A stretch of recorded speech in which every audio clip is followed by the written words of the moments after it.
Welcome back, sports fans, to another episode of Tiger Takes. I'm here with my co-host, Brace Mullett, and we're just going to look around after a little hiatus for our fall break on the sports. A lot of leagues starting up now. It is. Very large amount of leagues. Good time to be a sports fan. But we'll start with the classic, the NFL. A couple shocking losses this week, in my opinion. Seeing the Bills and the Lions both lose. The Bills, losing by 4 to Mac Jones. That's kind of Mac Jones and the Patriots, a team that most people are kind of dismissing at this point in the year. Yeah, I know I personally had written them off. That definitely was a shocking loss to see. And then the Lions losing to the Ravens. Not so much a shock that they lost to the Ravens, but to lose by 32, that's tough. It's a tough scene. Overall, it looked like the offense didn't get going. The defense couldn't figure Lamar out. It's kind of just a tough scene for everybody involved. Yeah, I feel like the Ravens were kind of due for a good game. They always are. But they really always are. Because I feel like their team is so talented, and it's that division is so up in the air too. It's just so many different data points all over the place on who's going to come out with that one. So Ravens putting themselves back in that race, but the Lions are I think a better team than the Ravens. At least I would have thought coming in. So definitely. The Steelers, it's like every time it's like you count them out and they play bad for 3 quarters, and then it's like Mike Tomlin is like, hey guys, play better football. Yeah. And then they go play better football and they win games. They just keep. I think they're 4-2 right now. They just win. I don't get it. It's so weird. They're such a and on the paper they're less talented than every team they go up against. I swear to God. Mike Tomlin's just a winner, I guess. I guess he has that mentality that separates him from the rest. I guess so. Keeps you around. Yeah, it'll Steelers definitely. They're in that division too. It's just them, and it's who knows what's going to happen. Especially speaking of the AFC North, that controversial game against the Colts with the Browns, the refs seem to have called a phantom PI at the end there. I feel like not a call I would stand behind. Yeah, it's just that's a really bad way to lose a game. It just feels bad in general for everyone involved. The team who wins is like, man, did we really win off that? Yeah, keeping the extra 4 plays they get because they got an automatic first down off it. Yeah, just not a good way to lose. Indeed. And then the Dolphins playing the Eagles, that was a tough game to watch. Dolphins didn't play bad in my opinion, but the Eagles are just good, and that tush-push play, man. That play. They're bruisers. The Eagles are just so physical and so tough. And they're just so overwhelming, and it's just. That's the Dolphins' weakness. I think is they're big guys. They'll kill you with speed, not a strength. But the Eagles, they're just unbelievable as far as that goes. Moving on to college football here. Not a crazy weekend to me. Nothing super eventful. The big game, the game of the weekend, in my opinion, was Virginia getting that big upset over UNC. Oh yeah. Who saw that coming? I know Virginia's squad. As a Virginia fan, not a great Not a squad I was super excited about at the beginning of the year, but it hasn't really translated that. But this UNC team, it's I feel like they were kind of due for that kind of upset because it's cool to see them do good because they usually don't. But at that kind of team, it's those are the games you need to win to really take that next step and be in that top 10 consistently, or maybe even in the playoff hunt. And a couple teams took some kind of statement wins. Ohio State getting that. It was a 1-possession game on paper, but watching it, my buddy and we watched the whole game. It didn't feel like a 1-possession game. It did not feel like Penn State was 1 touchdown away from winning. It felt like Penn State was so much further behind Ohio State, and that was just it was a Big Ten football game, exactly how it should be. It was super defensive. Neither offense did anything for 3 quarters, and then Ohio State comes out with the win. Yeah, definitely the more talented team of the two, I think. And the game obviously proved it. I think.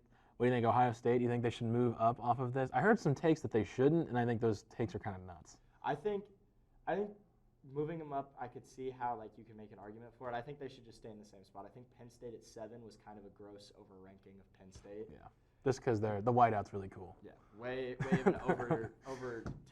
That wasn't a testament to how great Ohio State is. It was they're better than Penn State. And then Florida State got a nice statement win, beating Duke by 18.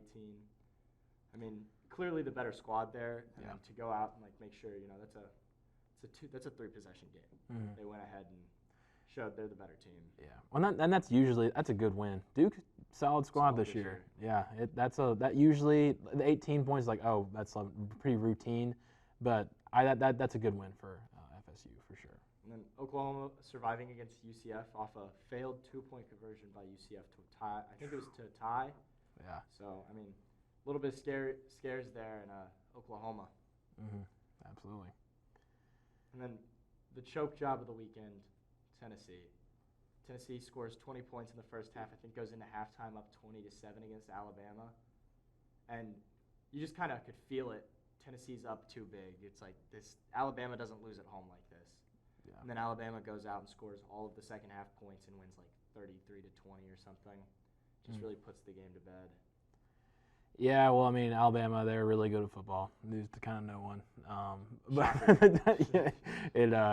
it sucks if you're a Tennessee fan. But hey, that Alabama, you can't take your foot off the gas against them of all teams. So. And the MLB playoffs starting to wind down here. I mean, Rangers get that big Game 7 win over the Astros last night to make it to the World Series, and then in about 3 hours from filming this, the Diamondbacks will be playing the Phillies for Game 7 as well.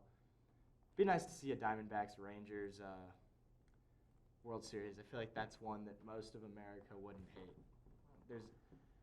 There's no team to be super mad about. Rangers have been meh. Diamondbacks have sucked as long as I've been alive. So it'll be nice to see a couple new squads making it. Yeah, it's always good to see the without the Dodgers or the Red Sox or the Yankees, it gives somebody else a chance. Astros, not all the same teams. Yeah, absolutely. And then, regardless of who wins the NLCS tonight, both teams playing in the World Series will not have had a first-round bye. They were both wild card teams, had to play the wild card games. So the big question is the first-round bye, is it good? I mean, every team that's had it this year has lost. I feel like I don't know how they would rearrange it to make it work, but I feel like it's not a good thing. Like, being the team that gets the first-round bye, sure, you get to start your best pitcher in your first game, but the bats aren't hot. The other teams come in usually hot because it's typically a sweep in the wild card. I mean, like there's usually an outmatched team, and so a team coming in hot, playing against a team who's coming in off a week of rest, it's a little tough. Yeah, and I think this kind of opens up a general convo that I feel like a lot of people are feeling of just how much the regular season in sports matters. I think the MLB regular season is probably you could lose 20 games in the MLB regular season. And that's the equivalent of like losing a game in the NFL. Two games. It's so much because there's not really much impact on what people really care about in the modern age. I guess is the postseason. Like you saw it in the NBA last year. It's like the Heat going to the finals, upsetting the Bucks kind of randomly. It's like the seeding in the Western Conference is always so close. It's just. I think the only sports people really watch the regular season of now are like the NFL and college football. Yeah. Because like especially college football, you lose like one game. Every game really matters. Over. Yeah.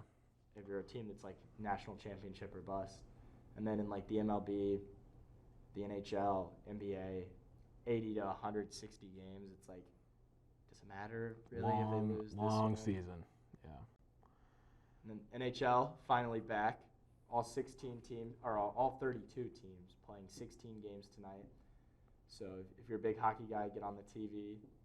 And then, I mean, some of the teams starting off hot. The Avs, the Knights, the Bruins, all undefeated.